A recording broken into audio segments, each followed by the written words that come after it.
નંદ ઘેર આનંદ ભર્યો, ગોકુળ ગુંજે નંદનો નાદ। આજે ભગવાન શ્રી કૃષ્ણના જન્મોત્સવની પાવન બેલાએ અરવલ્લીના પ્રસિદ્ધ યાત્રાધામ શામળાજીમાં ભક્તોનો અપૂર્વ માહોલ છવાયો છે। શામળિયા શેઠના આ પવિત્ર ધામમાં લાખો ભક્તો દૂર દૂરથી કૃષ્ણ જન્માષ્ટમીની ઉજવણી માટે ઉમટી પડ્યા છે। તો મંદિર પરિસર ભક્તિમય ગીતો, ભજનો અને નંદ ઘેર આનંદ ભર્યોના ગુંજનથી ધબકી રહ્યું છે, જે આ પવિત્ર અવસરને એક અલૌકિક રંગ આપી રહ્યું છે।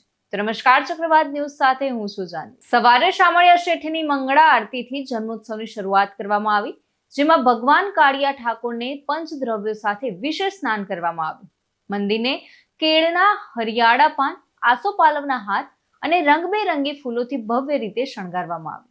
ગર્ભગૃહને જગમગતી રોશનીથી મઢી દેવાયું, જે ભક્તોના હૃદયમાં આધ્યાત્મિક ઉર્જા જગાવી રહ્યું છે।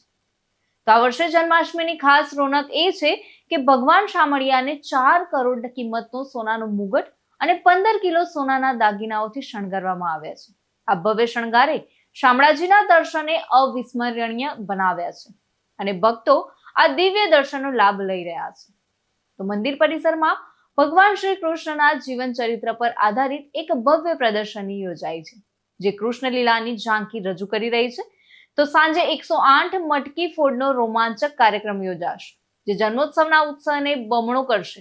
તો આ સાથે ડાયરાની રંગતમાં ભક્તો ભજન, ગરબાના તાલે ઝૂમી ઉઠશે, જે કૃષ્ણ જન્મોત્સવની ઉજવણીને યાદગાર બનાવશે। તલોદ તાલુકાના નાના ચેખલા ગામના ભક્તો ધજા લઈને શામળાજી પહોંચ્યા, જેઓ છેલ્લા 10 વર્ષથી આ પરંપરાને નિભાવી રહ્યા છે। તેમની આ અખંડ શ્રદ્ધા અને ઉત્સાહે મંદિરના વાતાવરણને ભક્તિમય બનાવ્યું છે। દૂર દૂરથી આવેલા ભક્તોની ભીડે શામળાજીને એક ભક્તિના સમુદ્રમાં પરિવર્તિત કરી દીધું છે। અરવલ્લી પોલીસે ભક્તોની સુરક્ષા માટે ચુસ્ત પોલીસ બંદોબસ્ત ગોઠવ્યો છે।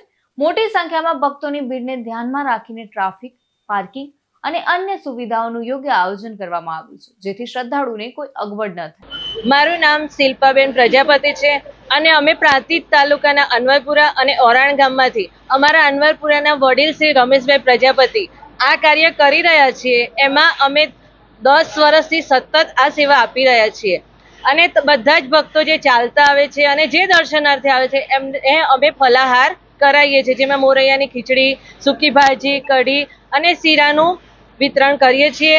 અને અમારા વડીલની પાછળ અમે બધા જ ભક્તો આવેલા છે, બધા સેવા આપી રહ્યા છીએ અને આજે આ જન્માષ્ટમીના પાવન પર્વ નિમિત્તે અમે ભક્તોની સેવા કરીએ છીએ, અમે ખૂબ જ ધન્યતા અનુભવીએ છીએ। તો શામળાજીનું આ યાત્રાધામ આજે ભક્તિ, શ્રદ્ધા અને ઉત્સાહનું અદ્ભુત ત્રિવેણી સંગમ બની રહ્યું છે। ભગવાન શ્રી કૃષ્ણના જન્મોત્સવની આ ભવ્ય ઉજવણી ભક્તોના હૃદયમાં આધ્યાત્મિક આનંદ અને શાંતિનો સંચાર કરી રહી છે। શામળાજીનો આ ભક્તિમય માહોલ જન્માષ્ટમીના આ પવિત્ર પર્વને એક અવિસ્મરણીય અનુભવ બનાવી રહ્યો છે।